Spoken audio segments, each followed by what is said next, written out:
Hello, my name is Gabriel and you are watching rptv News.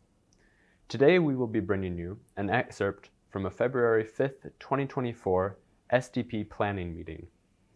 As 2024 begins to unfold, the work of the Regent Park revitalization goes on, and with that, all of the key stakeholders are back meeting, consulting, negotiating, and working on delivering the vision of Regent Park as mixed-use, mixed-income community. In a February 5th, 2024 SDP Planning Meeting, Richard Kirwan, Community Development Officer, Community Development Unit Social Development, Finance and Administration, City of Toronto, explains the hiring process for the position of a new Community Development Officer, and also discusses the recent developments in the refreshed Regent Park Social Development Plan, commonly known as the Refresh. Now let's join Richard as he delves into the hiring process and the recent refresh. Hello, everyone. I don't have a lot of time because I was supposed to be out and gone to some event with my son, but I'll do a quick update. So I'm Richard Kirwan, the Community Development Officer in SDFA for the City of Toronto in the Downtown East. So just quickly, Daniela Costello has moved on to another position, is climbing that corporate ladder, has moved into a new role within SDFA within the new police reform unit. That I can't think of the exact title right now, but it's community safety, and there's some other pieces that attach to that. So I can get that. I think it's in the email that I sent out. So we're currently now hiring for a new CDW. The position is an internal position to to the City of Toronto. So there's no external applications due to the collective bargaining agreement with QP 79 and the City of Toronto. So that position actually has a base that's in it. So it can't be until that base is moved and it comes out permanent, then it will go out to the rest of the city. But currently, because there is someone in the base of a union position, it must be filled within the City of Toronto stream. So we're currently now, what phase are we on? We had applications, those are done. Then we had assignments, those are done, and we're currently in the interview stage for that position. So more information to come on that very soon, but we're interviewing next week for that position. So just give you a quick rundown. We send the job call out. It's called an EOI, which is an expression of interest through 79 into divisions within the city.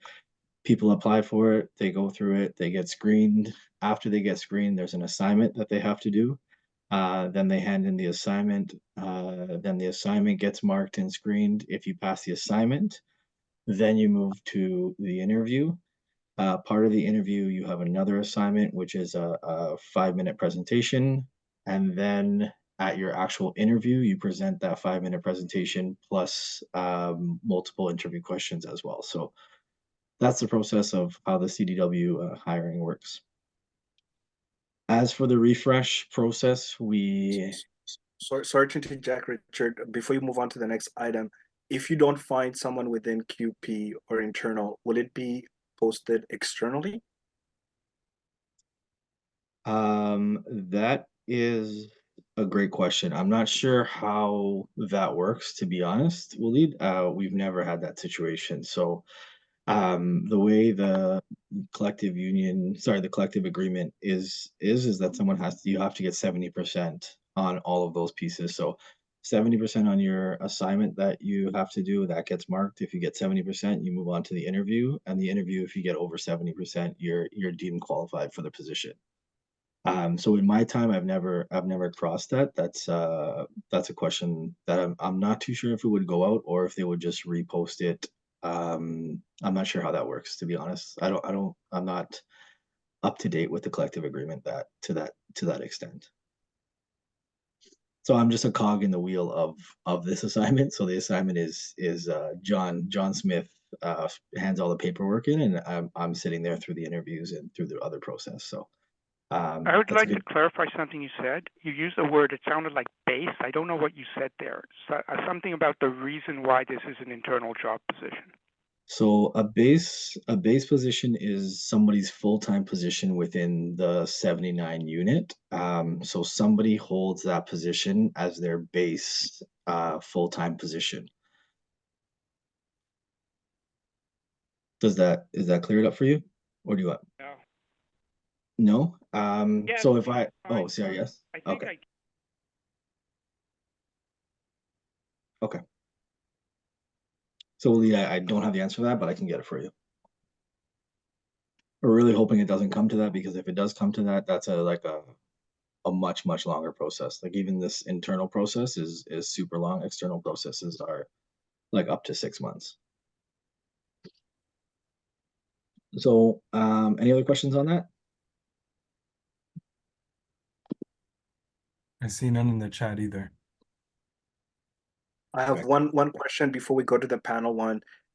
Because of the anticipated delay, and we know that City Council resourced this work through Danielle's position, which has moved on. How does that, like, maybe you could just look into this. How will it work moving forward? Well, beyond 2024, will those savings be considered as part of the funding for the community in the long term, or are we losing months, if not weeks, because of that gap? So currently Danielle is still technically working with us. She's on she's in a transition period, so she's technically still working. The person who she's taking over for is still currently working as well. So there's two full things. So we're hoping that there isn't much overlap on the two. It would honestly, if this all goes successful and there is a candidate, it would only be like a week or two. So it wouldn't be anything like extreme. And no, that just gets put back into those budgets are completely separate. The salary budgets are completely separate. Salary budget's not attached to this work. Salaries are completely separate than other budgets. They're a completely different line, and you can't move a salary budget, money from a salary line into any other thing. It stays within that salary stream. So Thank you for providing clarity. Thank you. No problem. So the refresh, we have confirmed a consultant. We've met with them once so far on the refresh. We're going to be sending out notices to the reference group who's going to be involved with them, and that's kind of where we're at with that process. So all that engagement and all those pieces will start to come out and trickle down. Currently, I'm doing all that work. So the reference group will be notified very soon that they're a part of this refresh. So just for clarity, the reference group members of the reference group were not notified yet if they are members of the reference group, right? After Correct. the application. Thank you. Yep. And I'll be doing that either this week or next week. And then we'll set up the first meeting with the consultant and the reference group. Also, when we send that out, we'll send a terms of reference out for the reference group that they will have to sign and agree to be a part of the reference group. And then we'll go from there. So I believe there's going to be 4 meetings. I think we have 4 meetings set with the consultants for the reference group. And part of their job or their role will be to support with an engagement strategy for the community and the community as a large. So outside of members of the SDP as well, we're also looking to chat with individual groups within Regent Park as well. So we'll have all that information coming out. One of the things that we have set aside is that you'll see all the details, but the consultants have to have, I believe, 10 consultations. We're also looking to do one-on-one interviews with people within the community too. Myself and Danielle will identify some of those people that we'd like the consultants to sit with and have some one-on-one conversations with them as well. Thank you so much for watching. Don't forget to like, comment, share, and subscribe to our YouTube channel. Please follow us on all our social medias, and for more information, please visit our website.